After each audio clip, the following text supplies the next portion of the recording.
Allahu Akbar,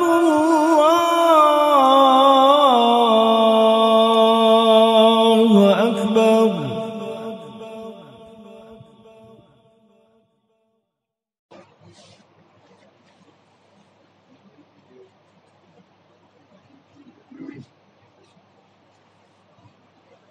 Watarkul wasiyah,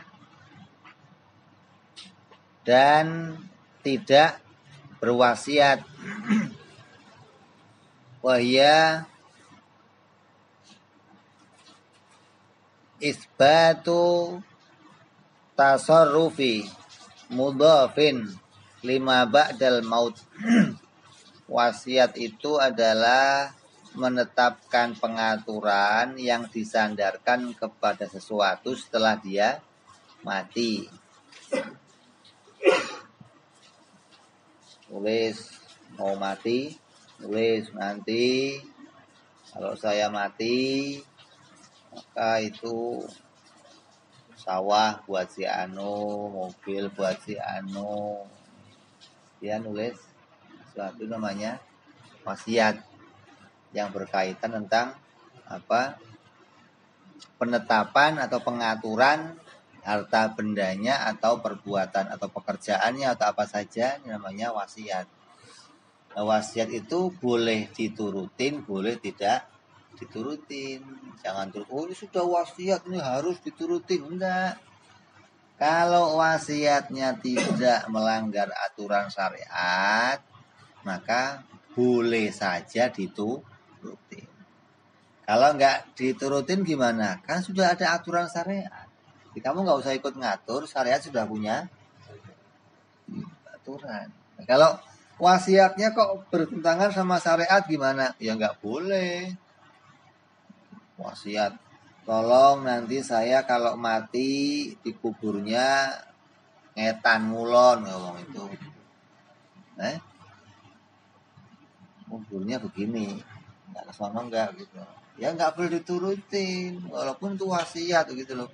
Ini wasiat, ya nggak mau wasiat mau apa, mau wasiat kok bertentangan sama syariat, ya nggak bisa dijalankan. Jadi orang kok sampai mengeluarkan wasiat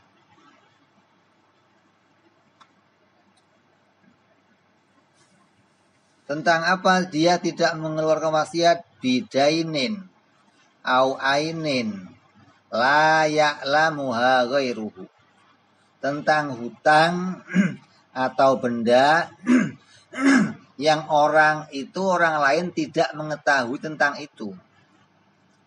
Wal intima'u, dan menyambungkan nasab ila ghairi abihi. Seseorang wasiat itu boleh-boleh saja. Tapi kalau ada sesuatu yang penting yang orang lain nggak tahu, maka dia harus wasiat, gitu loh. Dia nyimpen harta benda di tanah, ruang kas di dalam. Ya dia orang harus dikasih tahu, begitu loh. Kalau dia itu memang bersiap diri matinya, mengetahui waktunya atau udah tahu gejalanya akan meninggal, maka dia siap-siap diri untuk wasiat. Kalau nggak tahu gimana? Apapun yang dirahasiakan itu harus kamu tulis agar ketika itu menyangkut kepentingan orang banyak, orang lain, maka ketika kamu mati nanti akan bisa diselesaikan sama yang hidup. Tapi kalau disimpan semuanya sendiri, orang itu mati, maka nggak ketahuan penyelesaiannya bagaimana. Apalagi urusan utang. Saya utang sama fulan, nggak ada yang tahu pokoknya. Ya kamu harus wasiat nanti, tolong kamu bayar gitu. Lah iya umpamanya bapak ini pesan, Sur, tolong nanti Sur, itu saya punya utang sama si Anu, Sur, gitu. Ini warisnya waris utang, itu loh, wasiatnya berupa utang ya kan. Atau bapak kamu kok ngutangin orang, punya wasiat, saya ngutangin si anu sekian, nanti kalau saya mati tolong tagih. Nah, itu cepet kalau itu. Berapa orang Pak? Tanyanya begitu, berapa orang Pak? Itu namanya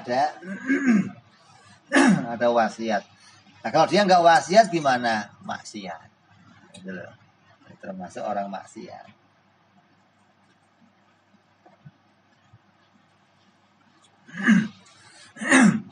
Nulisnya wasiat kapan?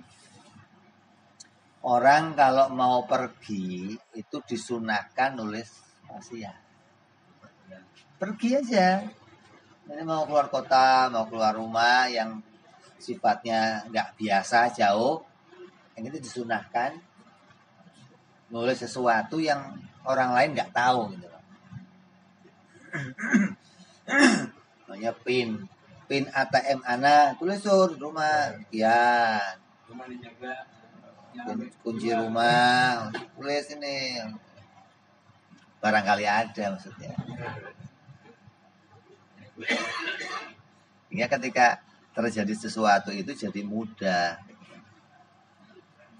Nah, ada lagi nazar, orang nazar yang tujuannya mau mencegah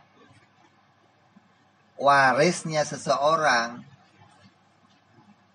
Ini juga kemaksiatan. Saya nazar, anu nggak saya bagiin.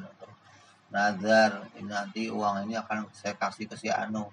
Yang harusnya jatuh ke waris, jadi nggak bisa diwaris. Ini juga perbuatan maksiat, mau menghalangi orang lain dapat bagian warisan yang harus dikeluarkan. Ini juga kebagian dari kemaksiatan lisan.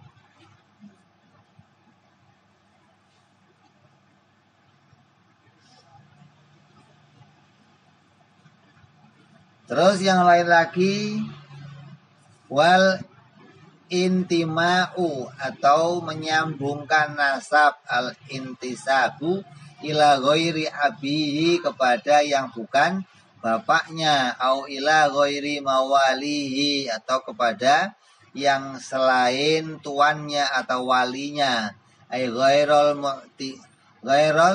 mu'tikina lahu wa asabatihim, selain orang-orang yang memerdekakan dirinya dan kepada keturunan dari pihak ayah para tuan-tuan tersebut. Jadi kita itu boleh menyandarkan nasab kita hanya kepada orang tua kita. Tidak boleh seorang anak menyandarkan nasabnya kepada yang bukan bapaknya. Ataupun seorang budak punya anak ya kepada walinya, kepada pemiliknya, atau kepada orang-orang keluarganya. Ini kerabat-kerabat dekat yang masih punya hubungan ayah, maka ini boleh dinasabkan sesuatu kepada mereka. Tapi kalau sudah kepada yang selain bapaknya, maka ini hukumnya haram. Walaupun sudah sombong ya. Iya, walaupun sudah apalagi seperti anak angkat. Kan sering anak angkat atau pakai nasab bapaknya, pakai nasab bapak angkatnya, maka ini nggak boleh. Walaupun dia anak angkat tetap pakai nama bapaknya sendiri, seperti dipraktekkan sama anak angkatnya Nabi Zaid. Maka Zaid itu ya nggak pakai Zaid bin Muhammad, enggak. Itu pakainya Zaid bin Thabit, Zaid bin Harith, tidak pakai Zaid itu kemudian dinamakan kepada Rasulullah, walaupun itu anak angkatnya Rasulullah, tapi tetap dia pakai nama ayahnya sendiri, nggak boleh pakai nama ayahnya orang lain. Nah ini seringkali begitu. Jadi orang-orang yang memakai nasabnya orang lain, maka ini kemaksiatan. Nah, sekarang seringkali ada orang-orang yang ngaku habaib, apalagi ini mengaku jadi habib. Ini berarti menasabkan sesuatu kepada yang bukan bapaknya. Ini kalau itu sebuah kebohongan, maka ini termasuk dosa besar, termasuk maksiat.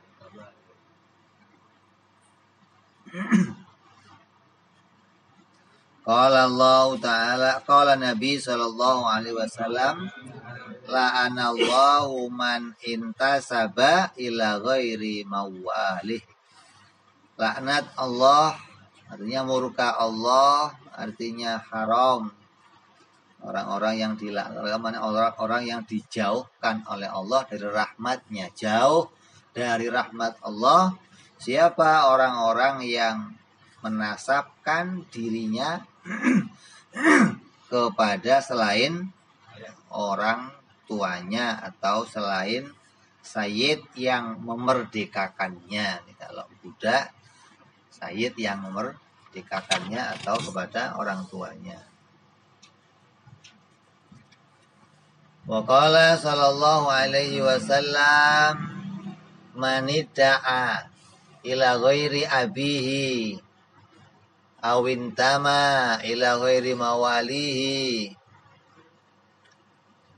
fa alaihi laknatullahi wal malaikati wan nasi ajma'ina la yaqbalullahu minhu yaumal qiyamati sarfan wala adlan.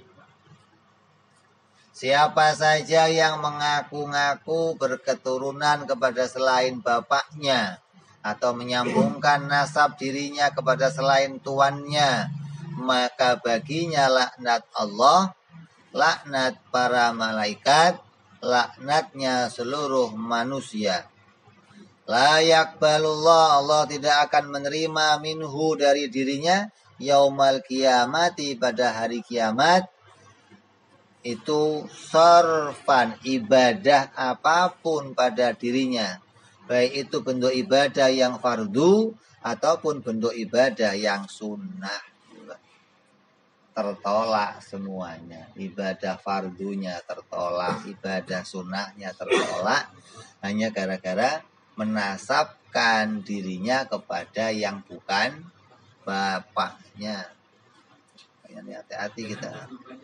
Oh iya, jangan ngaku-ngaku. Saya anaknya si Anu, saya anaknya si Anu. Ini nggak boleh. Kayaknya gampang diucapkan, tapi itu bisa jadi kebohongan yang besar, bisa jadi membahayakan perkara yang besar. Apalagi urusan ngaku-ngaku habaib. Wah, ini berbahaya sampai menyangkut menikahi Syarifah, menikahi anak-anak cucunya Rasulullah yang ngaku-ngaku sebagai habaib. Ini bahaya, hati-hati. Nggak tanggung-tanggung yang laknat, dilaknat Allah, dilaknat sama malaikat, dilaknat sama manusia, semuanya ngelaknat dia, ya. Orang-orang yang beriman melaknat dia dan tidak diterima semua amal kebaikan, semua ibadahnya, baik itu yang wajib ataupun yang sunnah.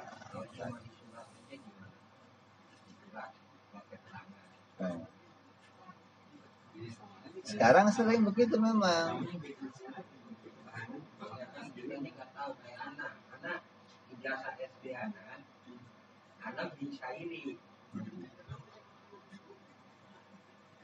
Tapi kenyataannya bukan.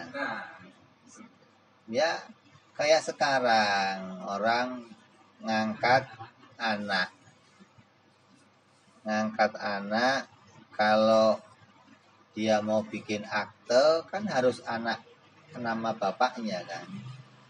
Padahal itu anak angkat.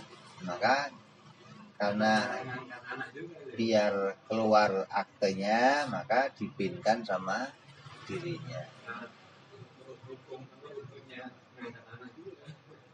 Iya, artinya kita harus bisa memilah. Kalaupun itu akan jadi sebuah kebohongan yang besar, maka ini diharamkan. Kalau orang-orang itu karena keadaan negara yang sulit, peraturan yang sulit, kita terjepit sama peraturan, kadang peraturan ini menjebak kita atau mengiring kita untuk melakukan hal itu. Nah, kalau di negeri Arab, di tempat-tempat yang memang diberlakukan hukum ini, ya nggak ada kesulitan untuk ngurus itu. Anak angkat ya anak angkat, nggak ada anak angkat dituliskan kepada anak bapaknya, kan nggak ada. Nah, sekarang kalau di Indonesia bagaimana? Nah ini yang keadaannya sulit begitu. Jadi seringkali ada orang yang di surat menyuratnya siapa, tapi kenyataannya masyarakat tahunya ya ini anaknya bulan.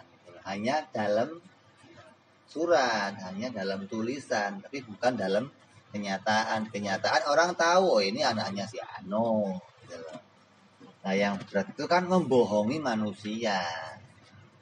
Kalau sampai orang banyak tahunya, oh ini anaknya si Ano, padahal bukan. Nah ini yang nanti kedepannya nanti akan terjadi apa?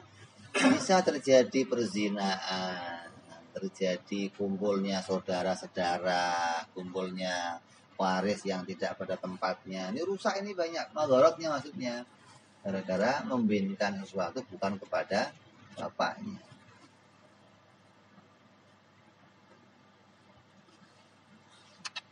Sampai nanti juga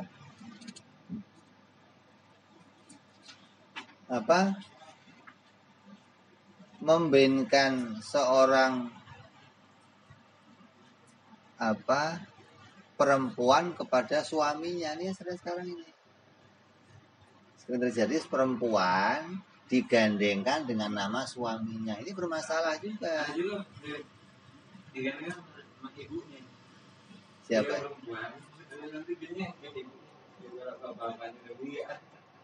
Kalau memang nggak punya bapak ya nggak apa-apa, memang begitu. Binnya ke ibu. Kalau nggak punya bapak ya binnya ke ibu. Ini yang bermasalah, maksudnya seorang istri. Ini.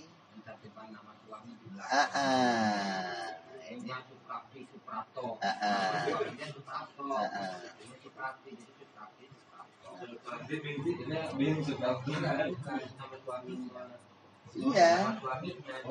Nah itu orang akan memahami itu bapaknya. Gitu loh. Nah itu nama suaminya.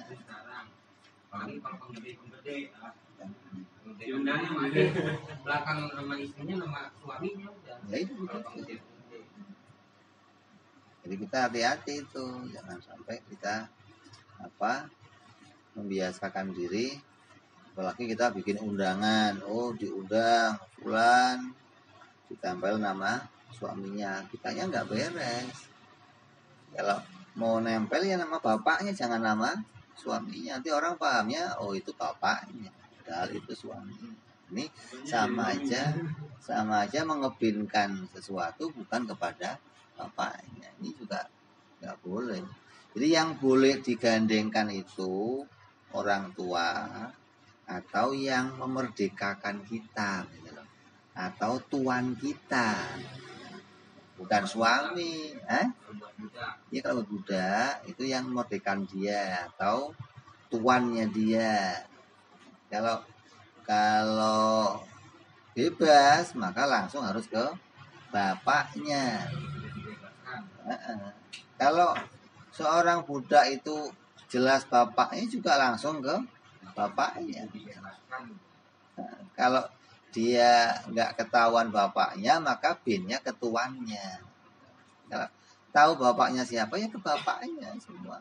Bilal ibnu Rabah itu ada bapaknya. Jadi pada budak-budak juga ke bapaknya kalau memang jelas nasabnya.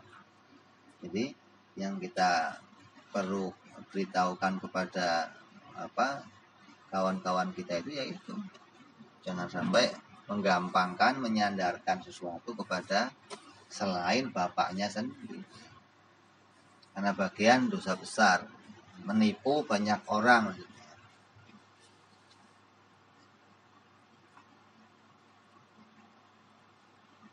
Terus termasuk maksiat lagi apa? Wal khidbatu ala khidbati akhihi, melamar atas lamaran saudaranya. Ini udah dilamar, datang lagi orang lain melamar. Kalau sudah tahu dia dilamar ya kamu mundur. Wah, janur kuning belum melengkung katanya. Oh, alasannya ini bukan janur kuning, sudah dihidbah. Hidbah itu sudah diminta namanya. Berdasarkan dua hadis Nabi li khabari sahihain, la la yabi'ir rajulu ala yabi'i akhihi wa la yakhtubu ala khidbatihi illa ayyadana lahu. Janganlah seorang laki-laki membeli atas pembelian saudaranya, dan janganlah ia melamar atas lamaran saudaranya kecuali saudaranya itu mengizinkannya. Kamu nggak boleh beli apa yang dibeli oleh saudara kamu. Kamu beli, saya tahu, oh kamu beli motor sama Suryadi. Saya nanya sama Suryadi, berapa Sur belinya Sur? 1 juta. Lu balikin duitnya, ini gua bayar 1,5 juta Sur. Nah, ini namanya membeli pembelian saudaranya. Batalin Sur. Ini juga perkara yang haram. Jadi nggak boleh yang seperti itu di dalam perdagangan, nggak boleh. Apa yang sudah, ini lagi nego saja, tapi negonya bukan nego seperti lelang, nego yang sudah jadi harga. Berapa ini sekian cocok, tinggal bayar. Ini yang sudah tinggal bayar ini nggak boleh diselak sama yang lain. Kalau yang lain nyelak, kemarin saya tinggiin ya, ini sekian. Pedagangnya jadi haram, kamunya jadi haram. Sama dengan apa? Sama dengan dia beli atau dia jual. Dan saudara kamu mau jual sesuatu, terus dibeli sama Suryadi. Berapa Sur kamu beli Sur? 1 juta. Lu pulangin. Ini beli punya gua 500. Ini juga rusak ini. Ini pulangin Sur. Ini beli punya saya gopay. Ini juga haram. Ini menggagalkan apa yang sudah terikat oleh saudaranya. Lah begitupun khitbah nikah. Ada orang udah diminta sama seseorang, lamarannya 1 miliar. Dia maju ke sana, berapa lamarannya? 1 miliar. Gua 2 miliar, pulangin tuh. Nah ini bermasalah ini begini. Ya. Nah orang lihat miliaran kan lain urusannya. Kecuali saudaranya maju. Udah lu terusin dah, ganti yang lain aja. Dia sudah minta, ada orang lain lagi yang tapi diizinkan, sudah ambil dah. Saya mau cari yang lain lagi. Ini kalau ada izin maka tidak ada kesalahan. Artinya tidak mengecewakan saudaranya. Tapi kalau nggak ada izin, kalau izinnya pakai begini gimana? Ya sama aja. Lu nggak izinin, berat ini. Ancaman. Jadi tidak boleh melamar seseorang yang sudah dilamar oleh saudaranya.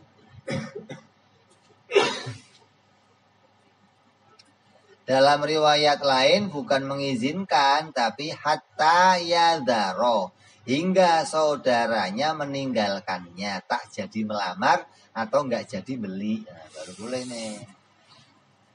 Kamu baru beli. Gimana mah itu? Enggak jadi Sur, udah gua beli di sini. Kalau sudah enggak jadi, baru boleh kita maju. Ini kalau iya nih jadi, cuma belum bayar aja nih. Pulangin, gagalin nih. Wah, ini yang haram. Kecuali saudaranya meninggalkan atau gagal transaksi, maka boleh dilanjutkan sama yang lain.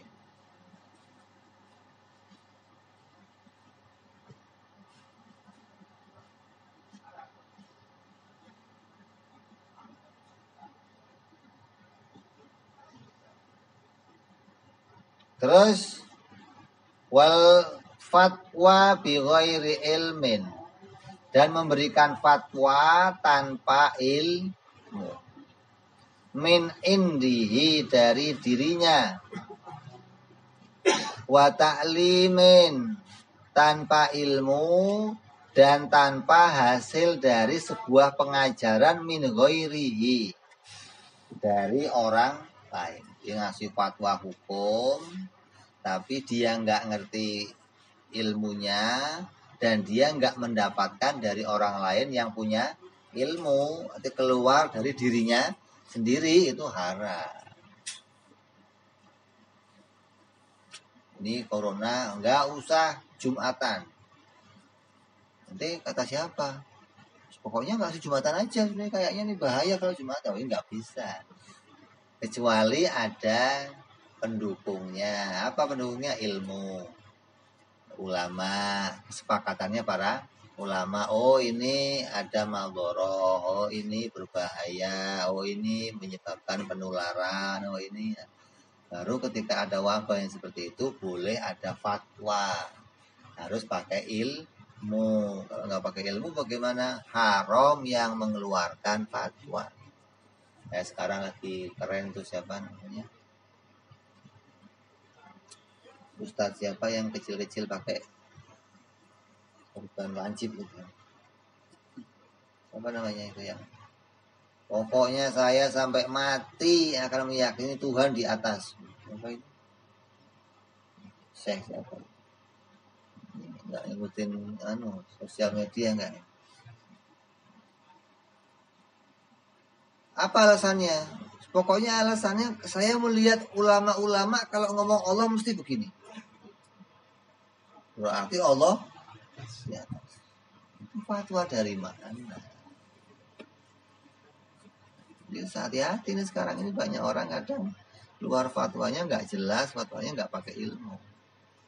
Nah, kalaupun dia nggak punya ilmu, dia pernah mendapatkan pelajaran, mendapatkan berita dari orang yang berilmu, maka pantas untuk disampaikan kepada yang lain.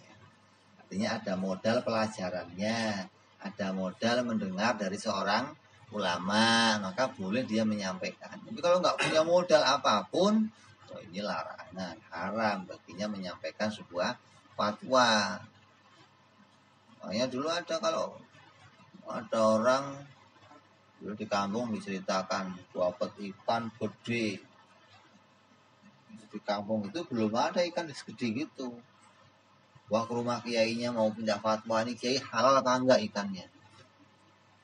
Kalau dibagi dua sama kiainya halal ini. Ini fatwa dari mana kalau bagi dua halal? Kalau nggak dibagi dua, ini nggak halal, haram. Wah, ini berat ya begitu fatwa.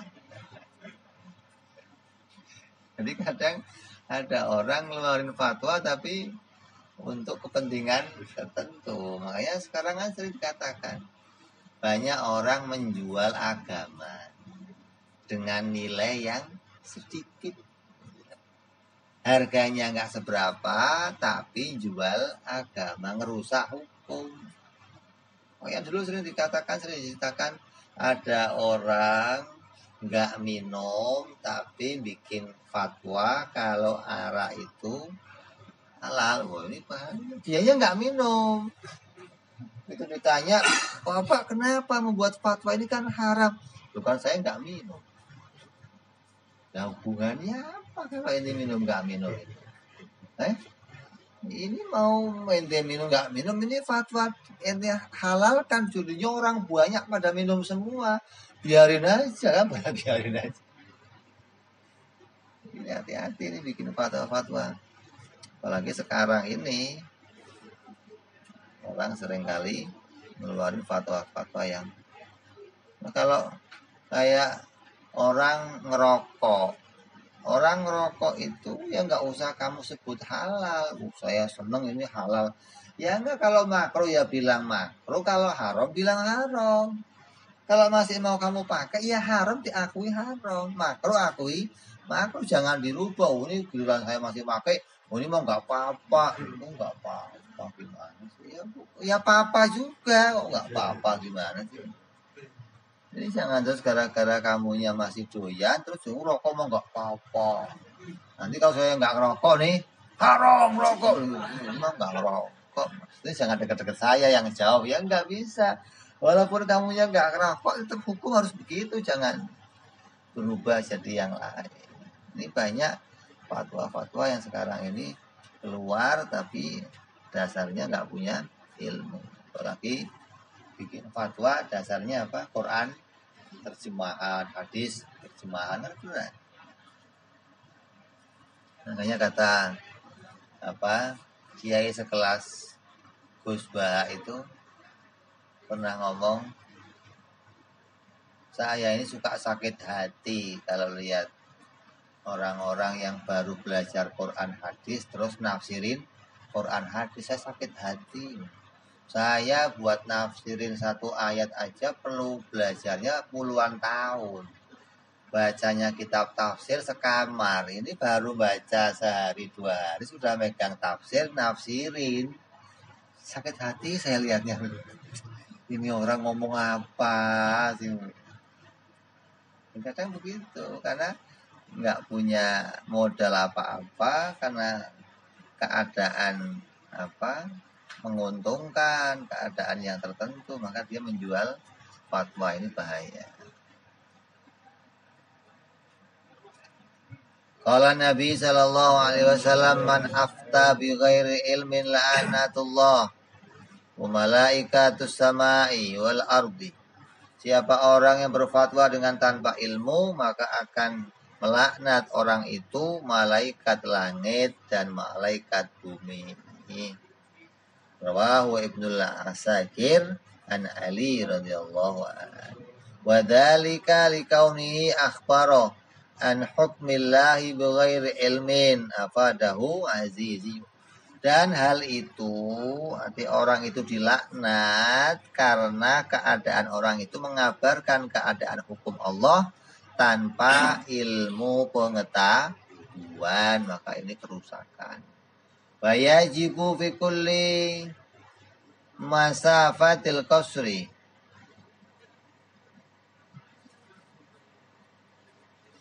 mufti kama tajibu fi kulli adwa qadin. Dan wajib dalam jarak tempuh yang orang itu boleh menggosor sholat, itu wajib terdapat seorang mufti, orang yang ahli berfatwa. Sebagaimana diwajibkan juga setiap daerah atau kabupaten itu punya qadhi atau hakim. Jadi fatwa itu ya harus ada. Orang yang bisa fatwa itu harus ada. Hingga akan jadi tempat bertanyanya orang, ada masalah ke sono, ada problem ke sono. Pak, ini gimana? Hingga permasalahan umat itu akan selesai ketika ada seorang ahli fatwa. Kalau dulu siapa? Oh, banyak. Dan Utsman bin Yahya, ada Buya Hamka, ada. Nah, kalau di Indonesia sekarang siapa? Paling MUI yang fatwa. Itu pun kalau dipesan, ada pesanan apa, baru keluar fatwa gitu. Jadi kadang yang origin kadang nggak ada fatwa yang keluar, tapi yang nggak urusan apa-apa atau fatwanya keluar. Ini kadang apa ada oknum gitu loh, bukan apa namanya, bukan badannya yang salah, tapi ada oknum tertentu yang di situ bermain. Wala yakfi fi iklimi wahidil mufti, dan tidak cukup di satu provinsi terdapat satu mufti. Kalau di Arab banyak, tiap kampung mufti, tiap kampung lagi mufti. Di Hadramut nggak boleh satu provinsi Jawa muftinya cuman nggak boleh. Makanya Utsman itu mufti Betawi. Jadi mufti yang Banten ya lain lagi gitu loh. Muftinya Cirebon ya lain lagi. Muftinya ini pokoknya dalam jaraknya musafir itu 80 kilo ada satu mufti. Itu minimalnya segitu.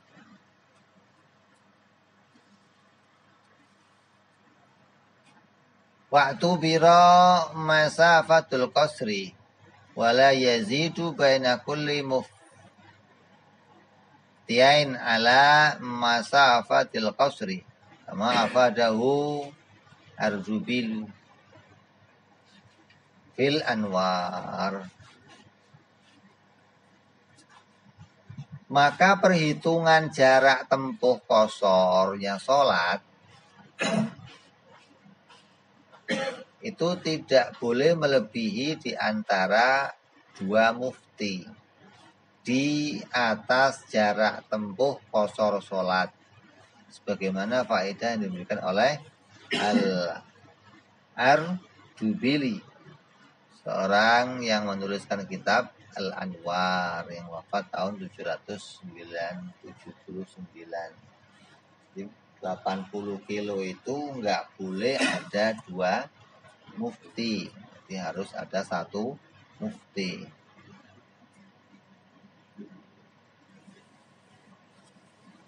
Ya, apa?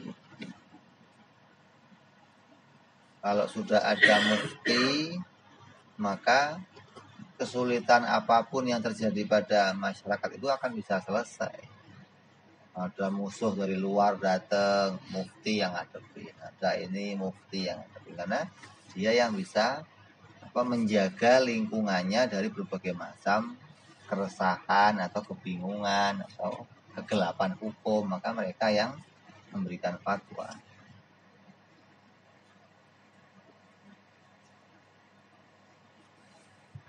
Terus diantaranya lagi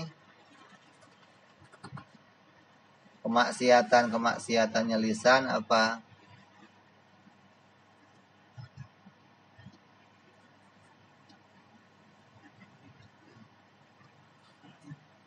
Wa ta'allumu ilmin mudirrin. Belajar ilmu yang berbahaya. Kok masuknya maksiat lisan, kenapa? Karena pakai jampi-jampi, pakai meramatkan mantra-mantra, pakai amalan-amalan, yang itu semuanya membawa kepada maldoroh, membawa kepada kerusakan, maka itu hukumnya haram. Seperti apa? Ka ilmi sihrin wa ilmi nujum, seperti ilmu sihir, ilmu nujum, berbintangan. Maka ini belajarnya ketika membawa kepada maldoroh, maka hukumnya haram. Nujum itu ilmu nebak maksudnya. Nih, dompet saya hilang.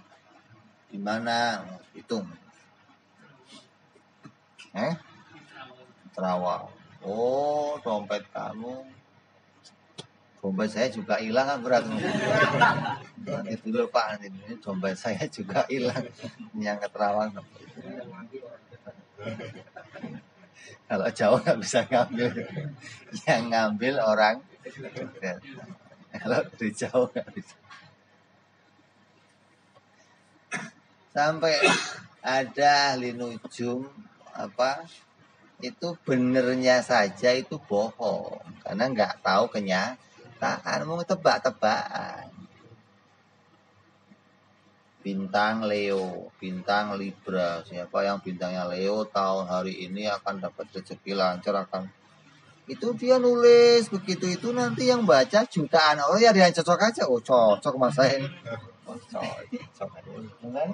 cocok. Cocok. Itu bahaya ini, sampai kita meyakini yang seperti itu. Jadi belajarnya saja hukumnya haram kalau membawa kepada maldoroh. Qala Nabi sallallahu alaihi wasallam, akhafu ala ummati ba'di. Aku takut, aku khawatir kepada umat setelahku salatan. Itu ada 3. Khiful la'immah wal iman bin nujum wa takdzibu bil qadar. Aku mengkhawatirkan 3. Yang pertama, tindakan dolimnya para penguasa. Seperti sekarang ini, mulkun adud, raja-raja yang pada dolim. Dan percaya kepada bintang-bintang. Yang ketiga, mendustakan takdir. Ini 3 yang dikhawatirkan Nabi.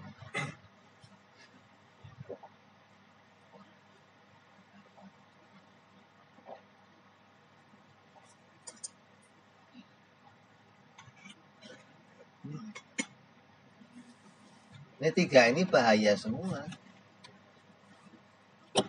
Penguasa yang zalim menyebabkan maldoroh. Percaya kepada bintang-bintang menyebabkan jadinya syirik kepada Allah. Mendustakan takdir, ini bahaya lagi. Mendustakan takdir itu sampai diusir dari kerajaannya Allah. Siapa orangnya yang tidak menerima ketentuanku, tidak sabar kepada qadhaku, pada ujianku, maka silahkan cari Tuhan selain. Cari kemana ente coba? Enggak terima takdir. Bi khilafit tib, berbeda belajar ilmu tib. Fa inna hajata masatun ilaih.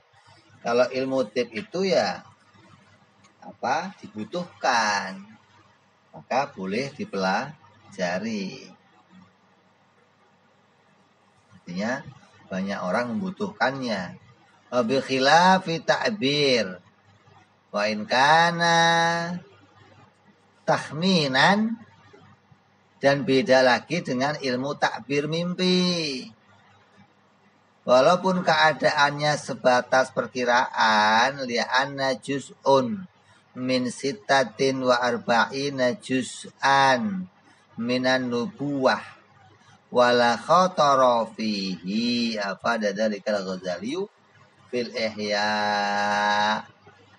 Orang yang belajar ilmu takbir mimpi, meskipun keadaannya sebatas perkiraan, karena sungguhnya mimpi orang yang beriman itu bagian dari 46 bagian kenabian. Mimpinya orang beriman itu bisa jadi firasat. Mimpinya orang beriman itu bisa jadi alamat. Walaupun itu ke 46-nya begitu loh. Artinya dari apa yang menjadi berita kenabian ini jaraknya jauh 46 kali, baru itu jadi salah satu tanda dari Allah.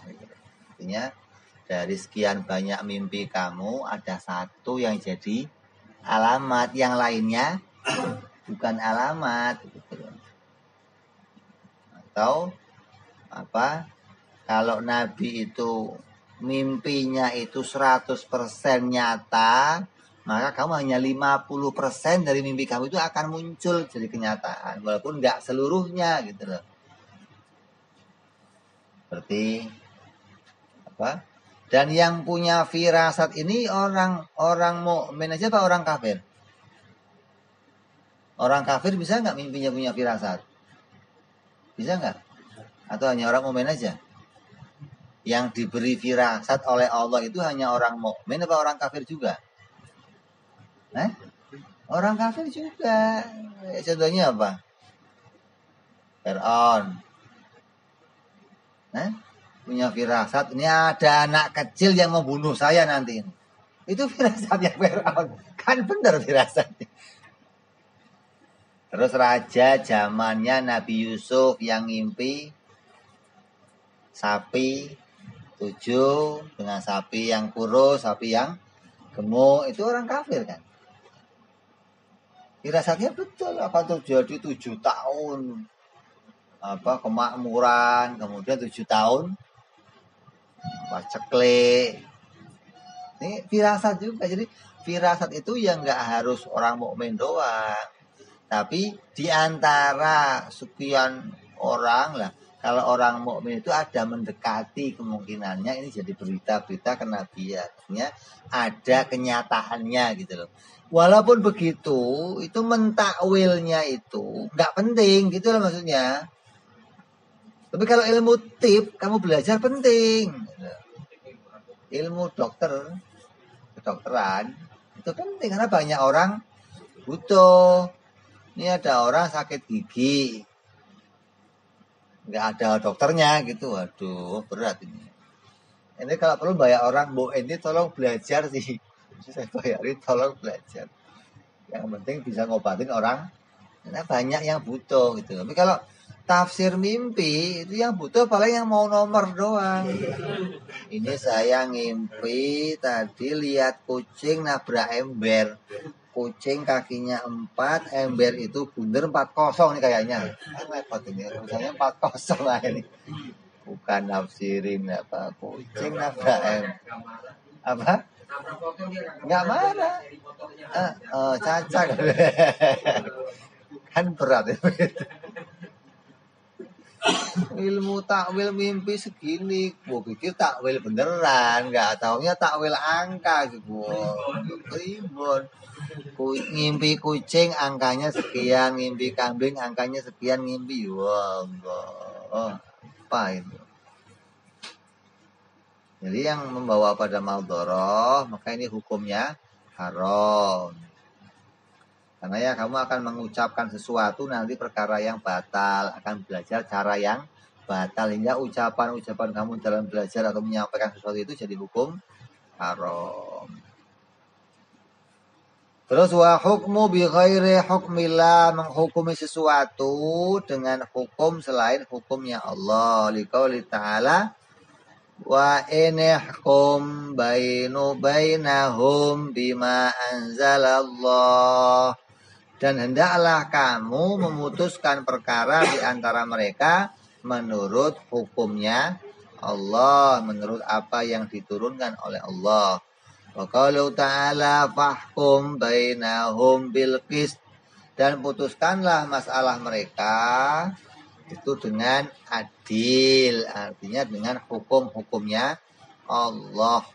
Ini hukum seseorang yang menyampaikan hukum harus sesuai dengan Quran dan hadis. Makanya kita itu kalau bicara hukum itu nggak keluar dari 4 pondasi ahlu sunnah, apa Quran, hadis, ijma, qiyas. Gitu. Jangan terus pokoknya Quran, nggak ada Qurannya nggak kepake. Ijma ini ulama nggak kepake. Nah kalau ijma ulama nggak kepake, berarti kitab ini nggak kepake. Nah kalau kitab ini nggak kepake, terus kamu mau belajar fikih bagaimana caranya? Dia mau tahu hukum-hukum bagaimana caranya sholat sahnya, wudhu sahnya, gimana tahu? Oh dari Quran hadis nggak ketemu, coba buktikan. Dia mau cari hukum sholat pakai Quran hadis, nggak ketemu. Nanti mesti buka berapa ribu hadis. Bukhari, Muslim kamu buka, Tirmidzi, sudah jadi temu udah. Mesti kamu tulis, oh ini dari hadis ini, hukumnya begini. Jadinya begini juga, sama aja. Jadinya tuntunan ulama juga. Namanya ijma juga kalau begitu, atau kiasnya seorang ulama.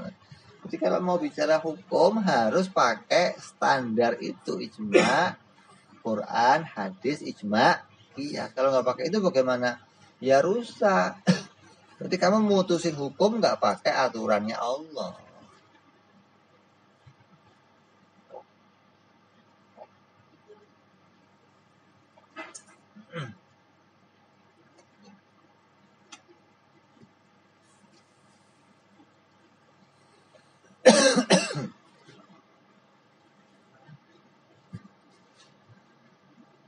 Qala al-Hisni, berkata Imam Hisni fi Qamhin Nufus, dalam kitab Qamhin Nufus, qala Rasulullah sallallahu alaihi wasallam al-qudatu salatatu qadin fil jannati wa atnanin finnar.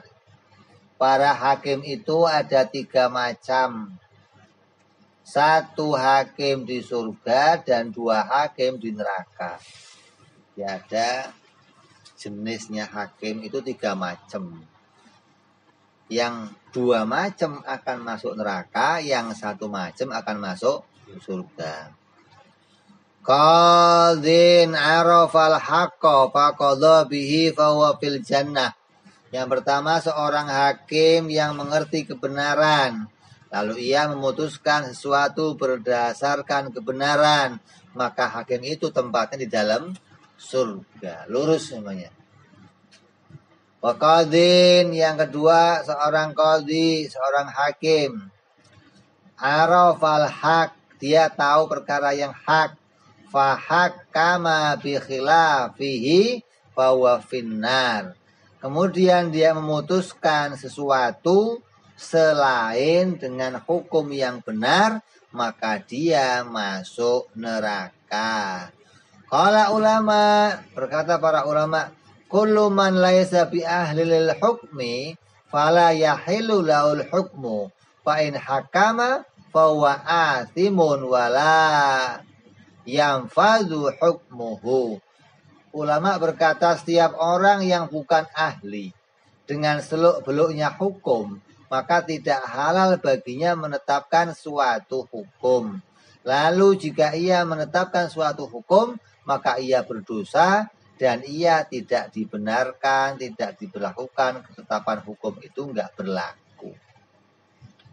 Sawaun wafaqal haq, sama saja hukum itu sesuai dengan kebenaran, amla ataupun tidak sesuai. Li'anna isobatahu ittifaqiyatun laisat sadiratun an asli syar'i. Karena sungguhnya menempati keputusan itu, kebenaran yang bersifatnya kebetulan, bukan muncul dari sumber hukum syariat, maka enggak berlaku. Bahwa asin, maka dia hukumnya maksiat fi jami ahkamihi, dalam setiap hukumnya, sawaun wafaqa shawab amla, baik itu mencocoki dengan kebenaran ataupun enggak cocok sama kebenaran. Wa hiya mardudatun, maka ia menjadi orang yang tertolak, kulluha, tiap-tiap hukum yang disampaikan, la yu'dzar, dan tidak ada udzur fi syai'in min dalika, di dalam setiap fatwa hukum enggak ada fatwa kepepet, enggak ada. Oh ini enggak ada hakim lagi, hakimnya ini aja, enggak bisa. Hakim kok kepepet, tambah rusak hukum nanti. Hakim ya harus yang betul-betul tahu tentang hukum baru boleh memutuskan sesuatu, enggak ada kepepetnya, enggak ada. Jadi ada orang yang menetapkan kebenaran, dia tahu kebenaran, dia putuskan dengan kebenaran, maka itulah hakim yang lurus, hakim yang ada di dalam jalannya Allah, dan dia akan masuk surganya Allah dengan keputusannya. Ada pula hakim yang mengerti kebenaran, tapi dia memutuskan sesuatu tidak sesuai dengan kebenaran. Wani piro, judulnya wani piro. Nah, ini kalau sudah wani piro ini neraka, udah nggak ada tawar menawar ini urusannya. Kalau yang lurus nggak ada wani piro sudah tolak. Ini ada dua macam hukum ini, wallah wa'lam. Kita harus menjadi orang-orang yang hati-hati ketika mau memutuskan hukum. Lah zaman sekarang bagaimana, Beb? Susah. Cari hakim yang lurus susah. Kalau ada hakim yang lurus, sekali memutusin pasal apa hukum lurus, besok pindah. Dicari lagi susah hakimnya. Pindah kemana? Nggak tahu, ke alam baka atau kemana. Sekarang ini isinya orang dolim semua. Kalau ada orang yang lurus, dimusuhi, disingkirkan. Kenapa? Karena nggak sejalan dengan tujuan mereka. Ini sekarang ini zamannya, kayak zaman yang akhir ini, zaman yang sudah berbahaya ini, sudah isinya orang dolim, isinya para orang-orang yang tidak mendukung pada perjuangan agama Islam, malah cenderung memusuhi Islam. Maka kita zaman ini melihat apa yang disampaikan Rasul, bahwa Islam nanti akan berat kamu pegang. Dipegang terus panas, dilepas kafir. Dipegang kayak para api panas, dilepas kafir. Kamu akan mengalami zaman itu. Nah ini kita sedikit demi sedikit mengalami hal itu. Islam didesak, orang yang jadi orang Islam dimusuhi, yang jadi orang Islam dibully, dipersekusi ya, dikriminalisasi. Ini yang sekarang terjadi. Maka kita melihat benarnya apa yang disampaikan oleh Rasulullah Shallallahu Alaihi Wasallam. Maka ketika kita sudah menemukan zaman-zaman itu, pegang kuat-kuat agama, kencangkan kuat, gigit dengan gigi geraham kita, jangan sampai lepas walaupun seberat apapun. Ketika itu pahit, lepasnya kita lebih pahit lagi nanti di akhirat. Kalau sekarang kita mengalami kepahitan, maka pahitnya itu hanya sebentar. Tidak pahit yang selama-lamanya seperti di akhirat. Makanya kalau lihat keadaan ini, kita harus bersyukur keadaan kita yang sekarang masih lebih mudah dari kondisi saudara kita di tempat yang lain. Nabi pernah mendoakan negeri Yaman, negeri Syam. Kata Nabi, Allahumma barik Syamina. Ya Allah, berikan keberkahan kepada Syam kami. Syam itu mana? Palestina, Israel, Suriah. Itu seputar Yordan. Seputar itu namanya Syam. Dan negeri Syam itu didoakan berkah oleh Nabi. Tapi begitu kita lihat sekarang ini, nggak pernah ada bagusnya. Dari dulu tempat itu perang, kok disebut berkah sama Nabi, kenapa coba? Padahal tempatnya isinya umat Islam susah di sana. Tapi Nabi ngomong di situ tempatnya berkah. Kok bisa berkah? Maknanya berkah di situ, berkah di dalam pahala akhirat. Sekali kamu ibadah di tempat itu sama kayak kamu ibadah ratusan kali di tempat kamu yang tenang gitu loh.